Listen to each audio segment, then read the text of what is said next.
esteja em nossos corações. Mais uma vez é uma alegria estar nessa casa, reencontrando esses amigos tão queridos. A gente fica muito feliz de aqui estar. Então agradeço a Deus, agradeço a Jesus, aos trabalhadores desta casa, encarnados, e aos desencarnados, que prepararam essa casa, prepararam o ambiente, para que cada um de nós pudesse aqui chegar. Hoje, meus irmãos, nessa oportunidade, onde vamos poder refletir um pouquinho sobre o Evangelho de Jesus, o tema hoje, meus irmãos, sobre aquela despedida de Jesus, onde ele vai falar de dois símbolos, do pão e do vinho. Hoje eu só vou falar do pão. O vinho nós vamos deixar para uma outra oportunidade. Mas o pão, essa simbologia que Jesus usou naquela última ceia, que ele ali, ceando com seus amigos, com seus discípulos, em dado momento, ele pega o pão, abençoa aquele pão, e vai dividindo e vai entregando aos seus discípulos, dizendo, comei em minha memória, ou em minha lembrança, ou em minha honra, dependendo da tradução. Então Jesus dividiu aquele pão. E os discípulos, de certa forma, não compreenderam exatamente o que Jesus estava falando. Mas a gente vai ter que relembrar um pouquinho que Jesus era um judeu. Ele falava dos costumes e das coisas dos judeus. Utilizava-se de parábolas, de ensinos, aquilo que a população entendia. Então o pão é um símbolo que foi muito utilizado no Evangelho de Jesus. Então, para a gente poder entender um pouquinho o que será que é esse pão, qual a simbologia desse? Que pão é esse? É um pão material? É um pão espiritual? Que pão é esse que Jesus dividiu com os seus discípulos?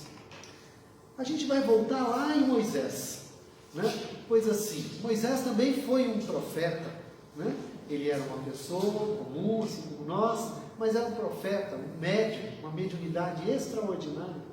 E naquela época, para que um profeta pudesse ser reconhecido, esse profeta, ele está com Deus, esse profeta é bom, ele fala a verdade, esse profeta tem poder, Então ele fazia sinais, o que a gente chama, de milagre, acontecimentos extraordinários, e Moisés fez vários sinais, e isso os profetas faziam para serem reconhecidos.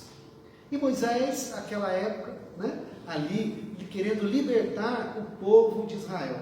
Os hebreus estavam cativos no Egito, quase 2 milhões de hebreus viviam ali em Israel, há mais de 400 anos. E ali aquela perseguição, aquela prisão, era realmente uma escravidão que eles viviam ali. Foram lá desde a época de José do Egito. E ali Moisés, então, recebendo a ordenação, recebendo os sinais divinos do mundo espiritual, que ele seria instrumento para libertar o povo hebreu, então começa a fazer os sinais, as 7 pragas, e assim foi. Aí o povo todo, não, Moisés é o homem, vamos seguir Moisés. E todo mundo atrás de Moisés. Moisés abriu o mar vermelho. Então assim, toda uma simbologia do Velho Testamento. Mas e o povo foi atrás de Moisés. E aí atravessaram o mar vermelho. Ai, Moisés é o cara, não, Moisés é bom, vamos lá, Moisés. 3 dias depois, andando no deserto, acabou a água. Pô, Moisés, e agora? Estamos com sede, Moisés, estamos com sede. E aí Moisés orou a Deus em 2 oportunidades, Em 2 oportunidades ele encontra água para os hebreus, Na primeira oportunidade, desses 3 dias depois do deserto, ele chegou num lugar onde a água era salobra e eles não podiam beber. E aí Moisés orou a Deus e Deus mostrou para ele, o mundo espiritual mostrou a ele que existia ali alguns vegetais, alguns galhos de árvore que, se jogados na água, eles tiravam aquele sabor da água e a água se tornava potável. Foi isso que ele fez. E a água se tornou potável, todo mundo bebeu água, saciou a sede, e todo mundo restaurou a confiança em Moisés de novo. E vai Moisés, E vai o povo atrás de Moisés.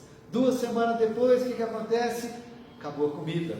Pô, Moisés, não adiantou nada achar água, Já tinham perdido a confiança nele. Pô, Moisés, a gente veio atrás de você, a gente estava lá no Egito, a gente estava preso.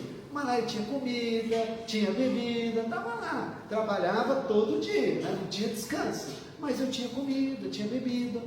Aí você traz a gente aqui para esse deserto, para matar a gente de fome? Pô, Moisés!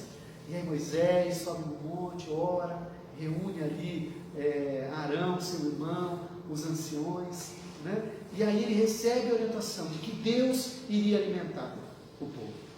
E aí que iria chover o maná do céu. Então que o povo se preparasse, que eles iriam recolher o maná do céu. Só que eles só podiam recolher o maná para um dia. Bom, o maná que cair, vocês vão recolher para um dia. Só vão poder pegar aquilo que vocês vão comer. Nada mais que isso. E o povo, né, no dia seguinte, se prepararam. Aí amanheceu aquele maná, o campo coberto de maná do céu. E o povo com fome, encheram um monte, pegaram um monte de maná do céu, e comeram, e guardaram, né, contrariando aquilo que Moisés havia falado. Aí, quando chegou no dia seguinte, foram comer aquele maná, o que aconteceu? Estava tudo estragado. Moisés falou, eu avisei, o Senhor falou, pega só aquilo que vocês vão comer, não é para guardar. E olha, no 7º dia é o dia do Senhor, é o dia que a gente não faz, a gente vai dedicar o nosso dia a pensar no mundo espiritual, a pensar nas coisas de Deus, a pensar naquilo que é espiritual.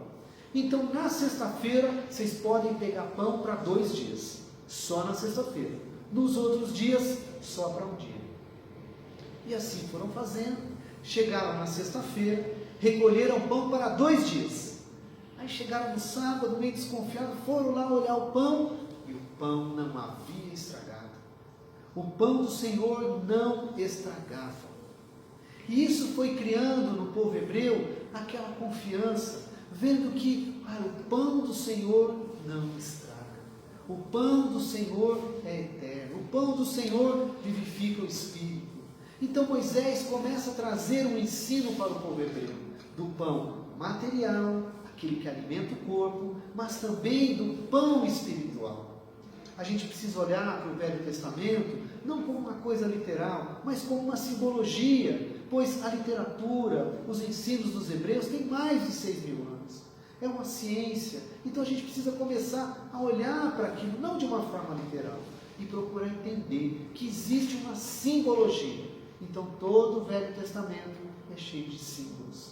E Jesus usava isso de uma forma assim, muito constante, pois como ele estava falando para os judeus, ele precisava usar de artifícios que as pessoas entendessem. E Jesus? Jesus era o profeta.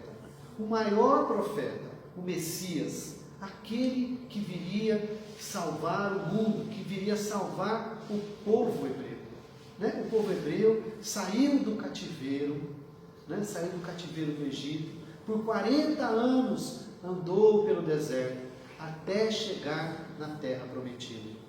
E depois, a segunda revelação, Jesus. E Jesus também, como profeta, fazia muitos sinais. Muitos sinais. Qual foi o primeiro sinal de Jesus? Alguém sabe? O primeiro sinal de Jesus que ele fez? Transformou a água em vinho. Olha o vinho aí. Num casamento, numa festa de bodas. Também uma simbologia linda. Um dia eu prometo que a gente vai falar sobre isso. É uma coisa muito linda.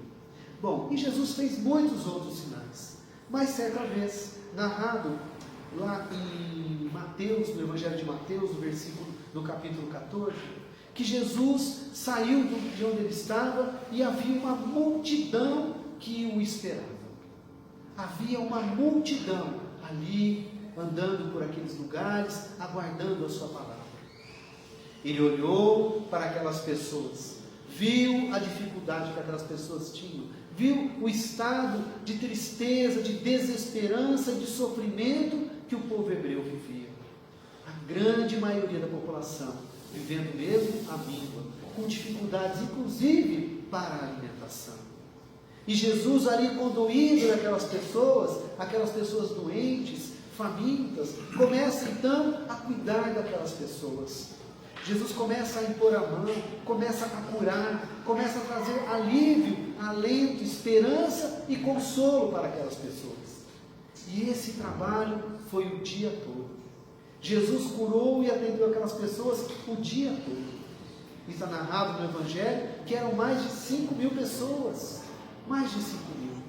E em dado momento, já foi findando o dia, já estava entardecendo, os discípulos ali preocupados com aquela população.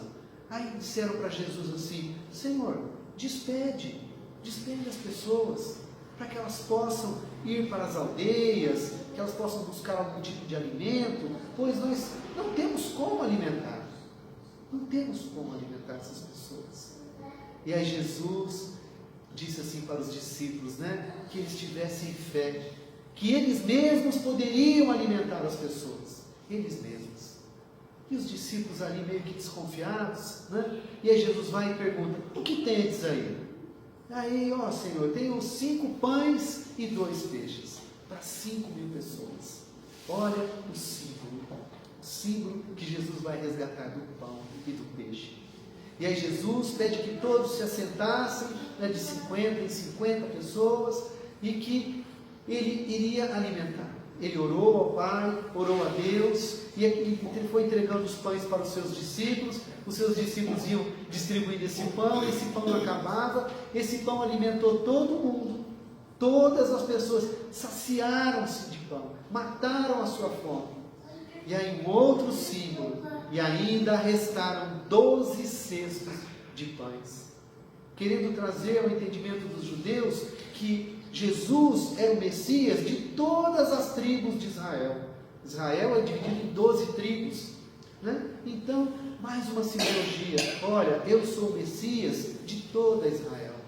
E Jesus faz esse, vamos chamar de milagre, mas esse efeito maravilhoso, alimentou as pessoas. No dia seguinte, a grande parte dessa população ainda estava atrás de Jesus. E aí foram até onde estava Jesus, e cadê Jesus? Jesus não estava mais lá, havia saído. E onde está Jesus? Onde está Jesus? Descobriram que Jesus estava do outro lado do lago de Genezaré. E aí eles vão de barco, a pé, vão de todo jeito para poder chegar do outro lado. E chegando lá: Senhor, como é que o Senhor chegou até aqui? Onde é que o Senhor estava? Como é que é? Aí Jesus traz uma lição maravilhosa. Aquele mesmo Jesus que na noite, no dia anterior, havia alimentado com o pão aquelas pessoas, disse para eles: em verdade vos digo, que vocês não vêm aqui por causa dos sinais que tenho feito, ou seja, do espiritual que ele tem trazido. Vocês têm vindo aqui atrás do pão físico, mas trabalhar não só pelo pão que mata a sua fome, mas trabalhar por aquele pão que não perece, aquele pão espiritual, aquele pão, voltando ao símbolo lá de Moisés, que era o pão que era colhido na sexta-feira, que era o pão espiritual que não estragava. Então isso já estava incutido na cultura dos hebreus. É o pão espiritual. Eles começavam a entender que Jesus veio trazer algo a mais, que era o ensino do Evangelho. E Jesus dizia: olha, aquelas pessoas que se alimentaram do pão material de Moisés, pereceram. Todos eles pereceram. É o pão espiritual que vai persistir. E Jesus ainda vai pedir, aí eles vão e pedem para Jesus: Senhor, dá-nos então deste pão. E aí Jesus vai e diz assim: eu sou o pão da vida. Querendo dizer que ele era aquele símbolo, não só do pão material, mas também do pão espiritual, que vinha ensinar, que vinha transformar a humanidade para aquilo que seria o nosso futuro. Querendo dizer que nós somos muito mais do que simples matéria, que nós não somos só o corpo físico, que nós somos também corpo espiritual. Era isso o que Jesus vinha ensinar nesta passagem. Mas, meus irmãos, é muito bom a gente falar de tudo isso. E aí eu quero fazer uma pergunta para vocês. Pois, se o Evangelho de Jesus veio nos transformar, então eu faço essa pergunta agora: qual é a nossa busca hoje por Jesus? Qual é o pão que estamos buscando com Jesus? O pão material ou o pão espiritual? Saímos do nosso lar hoje, né, viemos até essa casa espírita. O que viemos aqui buscar? O que é o desejo do nosso espírito? O que é que move a nossa caminhada? Qual é aquilo que nos impulsiona a caminhar para frente? O que é que estamos buscando? Estamos buscando a transformação espiritual ou estamos simplesmente presos apenas aos problemas materiais? Não que seja errado o que Jesus fez, que Ele alimentou as pessoas com o pão físico. Não, está correto. Estamos na matéria, precisamos trabalhar, precisamos nos alimentar, precisamos estar olhando, planejando, né? Mas é só isso. E o nosso alimento espiritual? Quanto tempo temos despendido da nossa vida pensando no nosso espírito? Nós vamos, né, no supermercado, e com toda a razão, né, quando podemos, vamos comprar um alimento, olhamos o rótulo, saber os ingredientes, procuramos levar o melhor possível para a nossa casa. Procuramos cuidar da nossa alimentação física e da nossa alimentação espiritual. Do que temos nos alimentado? É uma pergunta, meus irmãos. É uma pergunta. E não se esqueçam daquilo que Jesus disse aos seus discípulos: dai-lhe vós mesmos de comer. Ou seja, dentro desta lei de causa e efeito, dentro desta lei de semeadura e colheita, nós nos alimentamos daquilo que o mundo está oferecendo para nós. Mas nós também somos provedores do alimento, não só físico, material, mas também do alimento espiritual. E qual é o alimento que temos levado para o nosso lar? Qual é o alimento que temos dado àqueles que convivem conosco? Aqueles que estão no nosso trabalho, no nosso grupo espírita? Qual é o alimento? O alimento sadio, né? O alimento bom do companheirismo, da verdade, do amor? Ou o pão estragado do rancor, da raiva e da calúnia, da inveja? Qual é o pão que nós temos ofertado àqueles que caminham conosco? Esse é o sentido do que Jesus, tantos sentidos Jesus trouxe para nós, né? Quem dera nós sabermos conhecer todos os mistérios de Jesus, todos os ensinos de Jesus. Mas dentre algumas coisas que podemos observar nessa passagem, é que nós somos dois seres aqui. Nós somos um ser físico e espiritual.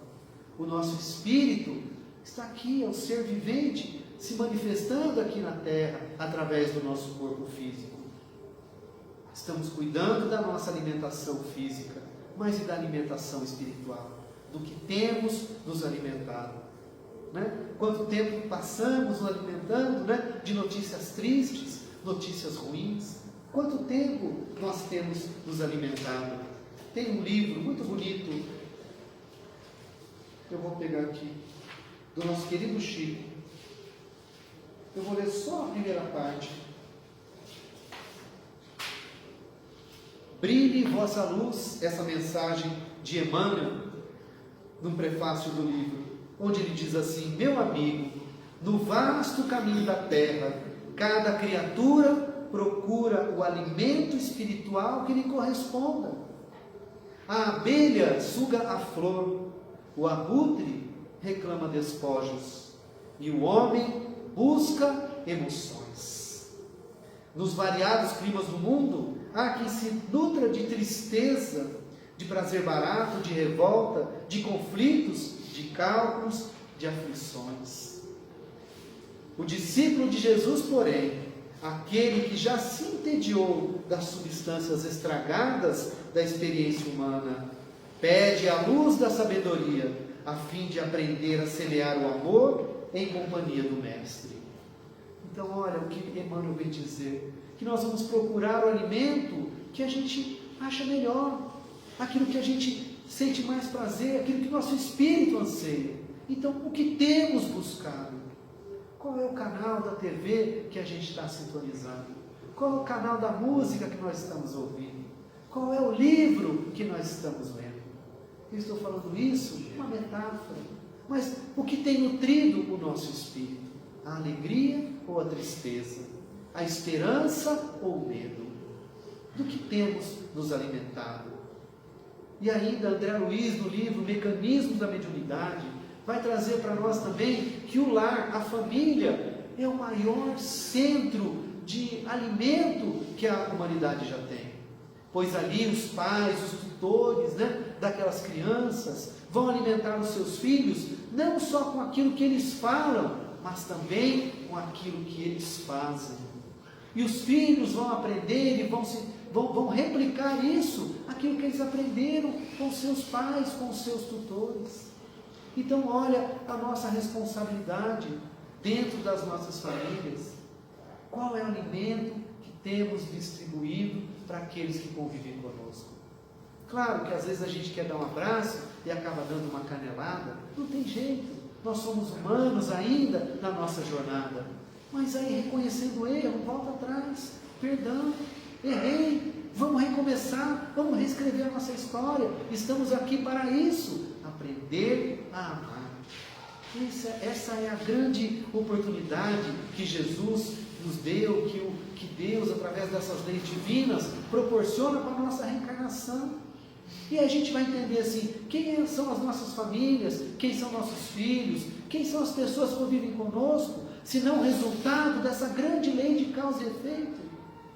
Nós vamos atraindo para nós aqueles mestres, aqueles professores que se apresentam para nós através, muitas vezes, de familiares difíceis, de chefes, muitas vezes, exigentes, e chegam para nós como castigo. Não, é a colheita de uma semeadura que estamos fazendo.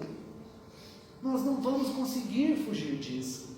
Por isso que Jesus sempre falava, cada um segundo as suas obras, eu sou o caminho da vida, olhem para mim aquilo que eu estou fazendo, o jeito que eu lido com Deus, o jeito que eu lido com a situação, aprendam comigo, que sou brando e humilde de coração. Então Jesus vai trazendo para nós um ensinamento de que a escolha é de cada um de nós, Deus não vai perguntar para o nosso vizinho qual o problema que ele teve com a gente. Não, ele vai perguntar para a gente: olha, meu filho, como é que você resolveu aquele problema com o seu vizinho? Eu dei uma pedrada na janela dele, fui lá e risquei o carro dele, fui lá e resolvi, pronto, tá bom. Mas a cada semeadura, uma colheita, simples assim, até que a gente possa um dia, quem sabe, aprender a resolver as situações de uma forma amorosa, com amor. Então, é isso que Jesus muitas vezes vem ensinar para nós. Então, eu refaço aquela pergunta: qual é o alimento que estamos buscando? Isso vai determinar para cada um de nós mudanças muitas vezes. A gente vai entender, puxa vida, eu acordei, eu acordei às 7 horas. A gente vai anotar aqui, 7h05, quantas reclamações eu já fiz? Ai meu Deus, que cama dura, ai meu Deus, que dor nas costas, ai meu Deus, esse padeiro fez um pão duro, ai meu Deus, café da cara. Quantas reclamações eu fiz? A gente começa a olhar para ele, é uma bobagem? Parece, mas e aí? Tá certo que aquele comercial, da Doriana, lembra daquela margarina Doriana? Todo mundo feliz, alegre, as crianças, já tudo arrumadinha, com a mochilinha ali pronta, tudo feliz, passando margarina no pão, aquele cafezinho. Aquilo ali, gente, é um comercial de TV, gente. Na realidade, não é daquele jeito, Vai lá, meu filho, acorda logo, está atrasado. Tudo bem, mas o que nos move é o amor. Isso tem que ser o motivo que nos leva para frente, o amor.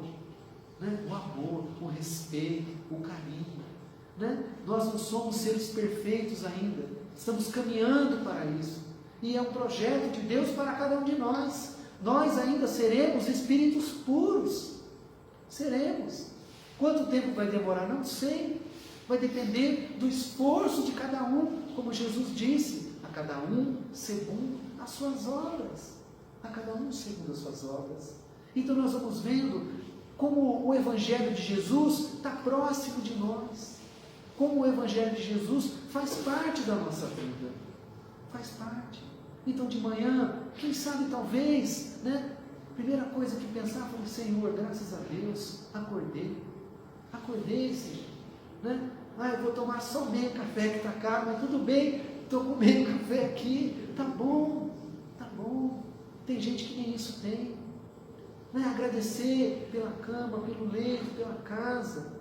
Agradecer é isso que muitas vezes as pessoas de outras religiões, não quero fazer uma crítica, mas quero dizer a grandeza que eles têm, que eles falam que vivem no estado da graça, que vivem pela graça. O que é isso? É viver agradecido a Deus por tudo que nos chega, por tudo. Eu estou no estado da graça, pois tudo que nos chega tem permissão divina. Então está tudo certo, está tudo certo. Eu só preciso começar a entender o que é isso que está me chegando.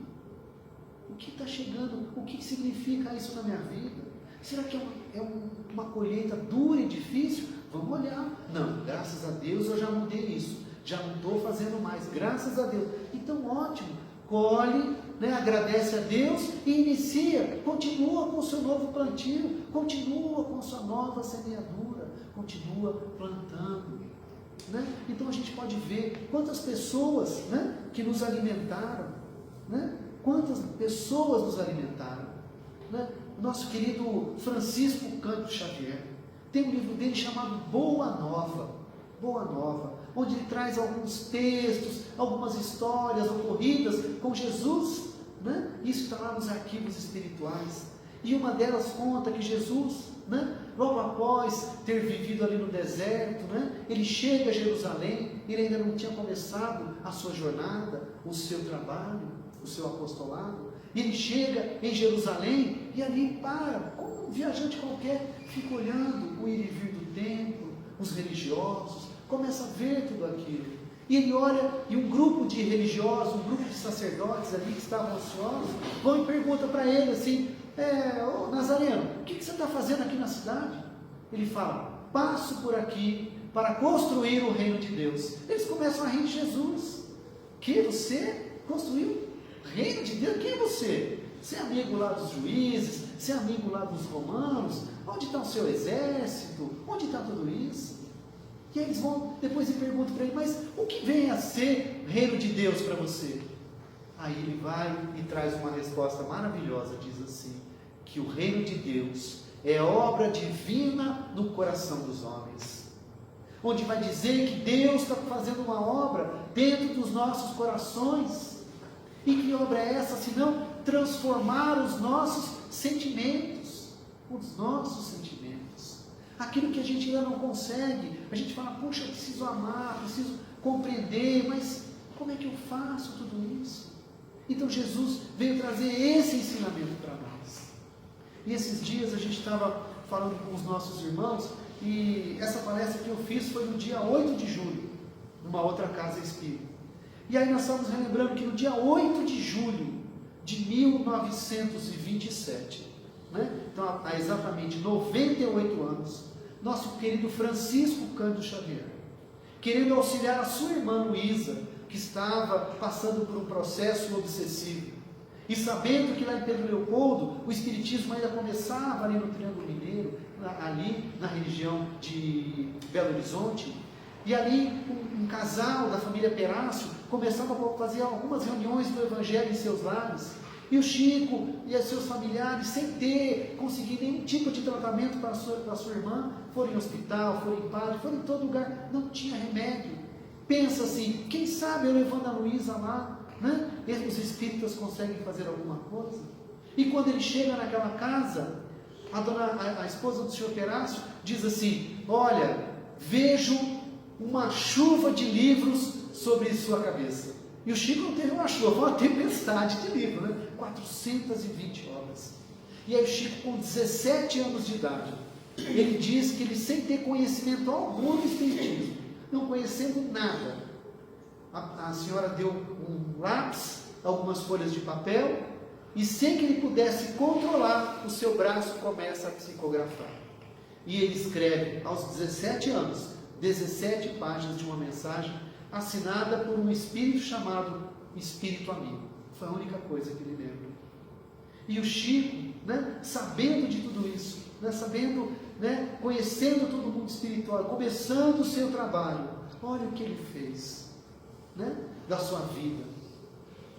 quanto pão espiritual ele trouxe para cada um de nós.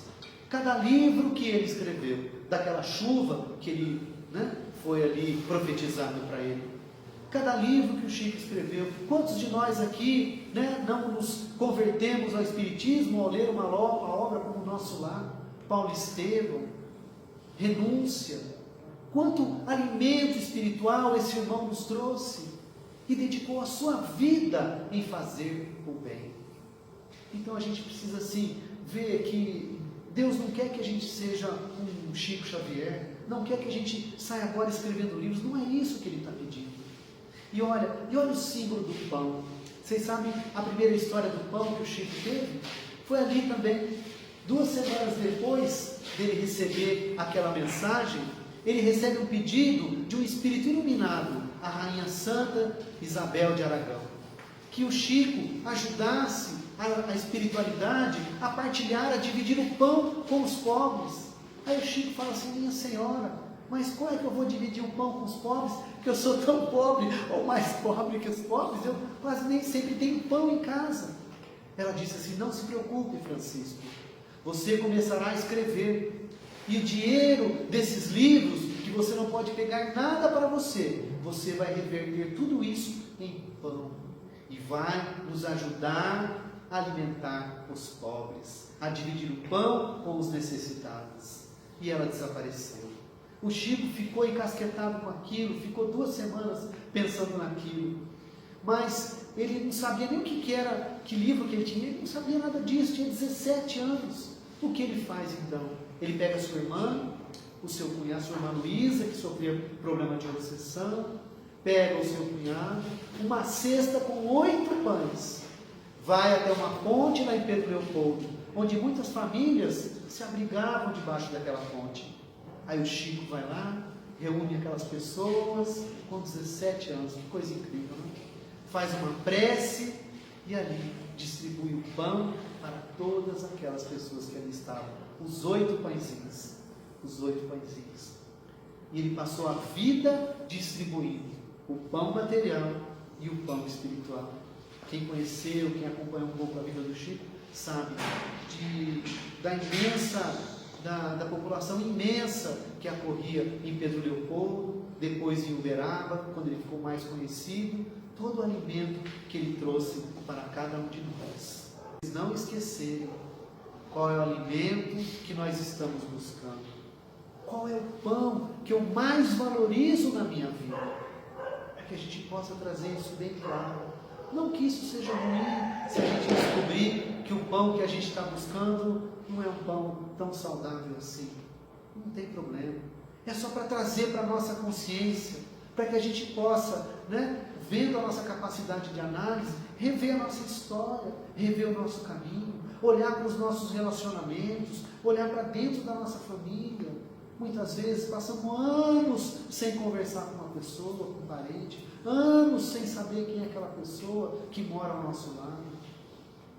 E muitas vezes aquela pessoa que está ao nosso lado pode ser alguém trazida pelo mundo espiritual através dessa grande lei de causa e efeito, para que a gente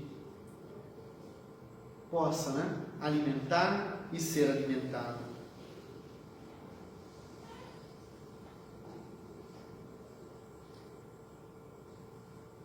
Então nós nos alimentamos de emoções, como disse Emmanuel.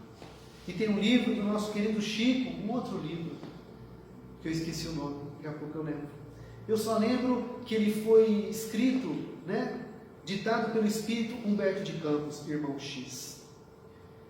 E a história desse texto é muito engraçada, porque a gente estava procurando alguma coisa para poder contar uma história, que toda reunião pública a gente gosta de contar uma história que acaba trazendo um exemplo vivo para a nossa vida.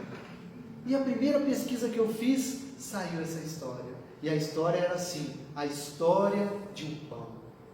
E Humberto de Campos começa contando assim, que Barsabás, um tirano de um reino lá do Oriente, há muito tempo atrás. Ele era um rei, mas era um tirano. Passou desta para melhor. Acordou do mundo espiritual. E ali, se vendo como espírito, né, quis rever todas as suas posses. Todas as suas posses. E aí vai então e se dirige ao seu antigo castelo. Chegou no seu castelo e ali já tinha outro dono. Sua esposa, né, rancorosa, muito triste com as atitudes dele, né? Triste mesmo com as atitudes dele durante a vida, o casamento, né, querendo assim, vendeu tudo. Vendeu o castelo, vendeu seus tapetes, seus adornos, se desfez de tudo. Ele muito triste, querendo ali falar com ela, viu que ela não atendia, então ele pega e vai atrás de alguns amigos. Quem sabe os amigos poderiam lembrar dele? Que nada, ninguém lembrava dele. E quando lembrava, era para contar alguma história triste, era para contar alguma maldade que Barsabás havia feito. Buscou então, quem sabe, os amigos, filhos, vamos buscar os filhos. E ele vai então ao encontro dos filhos, isso e lá, né? Espírito já desencarnado. E encontra seus filhos brigando no tribunal para saber qual seria a melhor forma de partilhar os bens. Ninguém se lembrava dele. Ninguém se lembrava dele, ele muito triste, começou a chorar profundamente. E chorou tanto, mas se entristeceu tanto, que as lágrimas turvaram a sua visão. Ele ficou cego. Ficou cego no mundo espiritual e andou durante muitos anos ali naquela escuridão, ouvindo gritos de vingança, de sarcasmo, gargalhadas, e ali sofrendo muito. Mas até que depois de um bom tempo, pensou, quem sabe a oração poderá me ajudar, e decide então fazer uma prece, e mentalmente pede ao Pai que possa o ajudar, que ele possa sair daquela escuridão. E ali mesmo, sem conseguir enxergar, como que guiado por algum espírito tutelar dele, ele é levado até ali no mundo espiritual, quando vai de encontro a um palácio de estrelas. No mundo espiritual, ali um posto socorrista, no mundo espiritual. E ali, naquele posto socorrista, que estava ali cercado de milhões de luzes, milhões de estrelas que circulavam e circundavam. Ele havia chegado no Palácio das Preces, que era o nome. E chegando ali no Palácio das Preces, um espírito protetor à porta dizia, seja bem-vindo, Barsabás. Ah, meu amigo, obrigado. Que luzes são essas? Que luzes são essas? Que estrelas são essas? Essas estrelas, Barsabás, são preces de gratidão das pessoas da terra. Cada vez que alguém faz uma prece de gratidão, por alguma atitude, por algum ato, sobe essa estrela aqui e ilumina este palácio. E Barsabás, pobre de mim, que sempre fiz o mal, pobre de mim, não tenho remédio. E o Espírito Protetor disse, Barsabás, bem se vês ali os sinais de toda a maldade que você fez. Ainda escuto o choro das pessoas que foram maltratadas por você. E Barsabás ali chorando muito, quando então aquele Espírito Protetor disse assim, mas nem tudo está perdido, Barsabás. Eis aqui que tem uma estrela para você. Alguém fez uma prece por você. Alguém fez uma prece por mim. Mas quem será? Quem foi? Há 32 anos atrás. Alguém fez uma prece para você. Uma criança que recebeu de você um pão. E aquele pão matou a fome dele. E aquela criança fez uma prece a Deus, agradecendo para que Deus te abençoasse. E Barsabás ali tentando rememorar, sim, Jonaquim, aquela criança rejeitada, ele mesmo. Barsabás, siga essa estrela, siga essa pequena luz, acompanhe, e quem sabe ela vai te tirar deste sofrimento sem fim. Vai, meu irmão, siga essa estrela. E Barsabás, ali chegando, seguindo aquela estrelinha daquela prece, ele não foi levado ao mundo espiritual, não. Quando ele se viu, ele estava na terra, ali mesmo, naquele reino do Oriente, adentrando uma carpintaria humilde, onde um homem rude manejava um leixó num lenho grande. era um homem de 40 anos. Ele reconhece, era Jonacã com 40 anos de idade.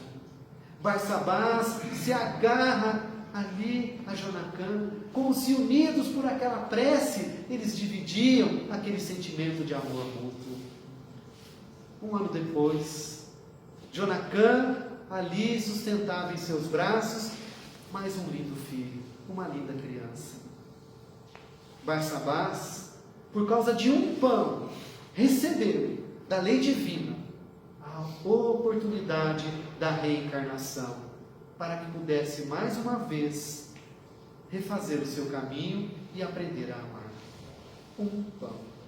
Uma boa noite a todos, que Jesus nos abençoe. Muito obrigado.